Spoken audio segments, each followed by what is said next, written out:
রাজশাহী, পাবনা, খুলনা, বাগেরহাট, যশোর এবং পটুয়াখালী জেলার উপর দিয়ে তীব্র তাপপ্রবাহ বয়ে যাচ্ছে। এছাড়া দেশের বেশিরভাগ জায়গায় মাঝারি তাপপ্রবাহ বইছে।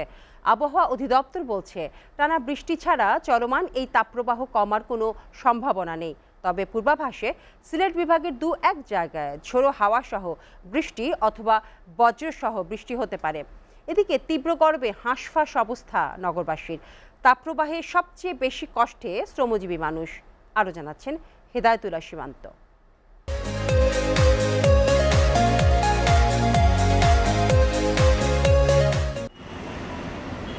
চলমান তাপপ্রবাহে রাজধানী ঢাকা যেন উত্তপ্ত দ্বীপ, যার কারণে তীব্র তাপদাহে ওষ্ঠাগত জনজীবন। কারণ ছাড়া ঘর থেকে বের হচ্ছেন না নগরবাসী। এমন অসহনীয় গরমে সবচেয়ে বেশি ভোগান্তিতে শ্রমজীবী মানুষ। তাই তো গরমের তীব্রতা উপেক্ষা করেও জীবিকার তাগিদে ঘর থেকে বের হয়েছেন তারা। খাইতে হইলে তো কাজের জন্য বেরোতে হবে না, কিন্তু গরম তো অবশ্যই অনেক গরম।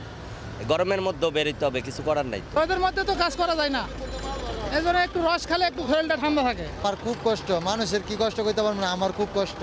এই লোদ্রা মারা যাবো আমি আধা ঘন্টা থাকলে। গরম তো অনেক, গরম তো আপনার কুলাইন যায় না, এক খেপ মারি 1-1.5 ঘন্টা বয়ে থাকতে জিরাইতে হয়। তো একেবারে দুর্বিষহ গরম, একেবারে হিমশিম খেয়ে যাচ্ছে। হোটেল রেস্টুরেন্টে এসি চালিয়েও কুল কিনারা করতে পারছেন না দোকানিরা। এমন গরমে রেস্টুরেন্টে খেতে আসে আগের চেয়ে কম মানুষ। এক সপ্তাহ যাবত যে গরম পড়তেছে, ইয়াতে কাস্টমারের অনুভূতি কম, আর কাস্টমারও ভিতরে আসতেছে না গরম, বা মানুষ বাইরে খাওয়া দাওয়া খুবই কম করতেছে। এই পর্যায়ে আমাদের ব্যবসা বাণিজ্য একটু লোকসানের দিকে আছে। গরমে পুরা শরীর ক্ষেত হয়ে গেছে, এত গরম। 4টা এসি চলে, এরপরে তাপমাত্রা গরম, এসির বাতাস শুদ্ধ গরম হয়ে যায়। আবহাওয়া অফিস বলছে, রাজশাহী, পাবনা, খুলনা, বাগেরহাট, যশোর ও পটুয়াখালী জেলার উপর দিয়ে তীব্র তাপপ্রবাহ বয়ে যাচ্ছে।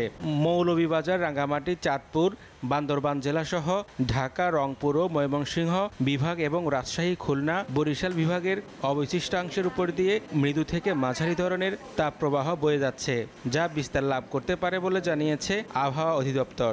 দেশের অন্যান্য অঞ্চল, বিশেষ করে রংপুর, ময়মনসিংহ, ঢাকা, বরিশাল, সিলেট এবং চিটাগাংয়ের 2-1 জায়গায় মৃদু থেকে মাঝারি তাপপ্রবাহ আছে এবং এই অবস্থাটা অব্যাহত থাকবে। মে জুনে বিক্ষিপ্তভাবে বৃষ্টির সম্ভাবনা থাকলেও টানা বৃষ্টি না হওয়া পর্যন্ত তীব্র গরম থেকে রেহাই মিলবে না। এই বর্তমান যে সিচুয়েশন, এই অবস্থাটার পরিবর্তন হতে গেলে আপনার বিক্ষিপ্তভাবে নয়, বিস্তীর্ণ এলাকায় মাঝারি ধরনের বৃষ্টিপাতের প্রয়োজন। তো সহসাই সেরকম বৃষ্টিপাতের সম্ভাবনা নেই বললেই চলে। বিক্ষিপ্তভাবে বৃষ্টিপাত হয়, ওটার দ্বারা সাময়িকভাবে হয়তো একটু প্রশান্তি আসতে পারে, কিন্তু খুব বেশি হিটওয়েভ কন্ডিশনের চেঞ্জের সম্ভাবনা নেই। জলীয় বাষ্প বেশি থাকায় গরমের সঙ্গে অস্বস্তি বিরাজ করবে বলেও সতর্ক করেছে আবহাওয়া অফিস। হেদায়েতুল্লাহ সীমান্ত, এসএটিভি, ঢাকা।